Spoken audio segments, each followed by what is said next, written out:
السلام علیکم ورحمۃ اللہ تعالی وبرکاتہ۔ ایک بھائی نے سوال کیا ہے، کیا قربانی کے بکرے کا دانتا ہونا ضروری ہے؟ تو پیارے دوستو، آئیے اس مسئلے کا جواب سماعت کریں۔ عوام میں یہ بات بہت مشہور ہے کہ قربانی کے بکرے کا دانتا ہونا ضروری ہے، اگر دانتا نہ ہو تو اس کی قربانی جائز نہیں۔ میرے دوستو، لوگوں میں یہ بات بالکل غلط مشہور ہے۔ صحیح مسئلہ یہ ہے کہ قربانی کے بکرے کا 1 سال کا ہونا ضروری ہے، دانتے ہونے کی کوئی شرط نہیں، کوئی ضروری نہیں۔ لہذا بکرا اگر سال بھر کا ہے تو اس کی قربانی جائز ہے، اگرچہ اس کے دانت نہ نکلے ہوں۔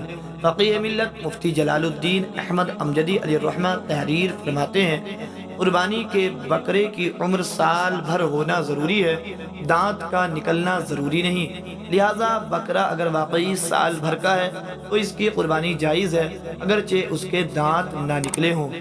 فتاوی فیض الرسول جلد نمبر 2 صفحہ نمبر 456۔ میرے دوستو، امید کرتے ہیں یہ مسئلہ آپ کو صحیح طریقے سے سمجھ میں آ گیا ہوگا۔ اسی طرح کے دینی مسائل پانے کے لیے ہمارے یوٹیوب چینل اسلامک کنٹینٹ دوست کو ضرور سبسکرائب کریں تاکہ آنے والے ہر نئے مسئلے کی ویڈیو آپ تک پہنچ سکے۔ السلام علیکم۔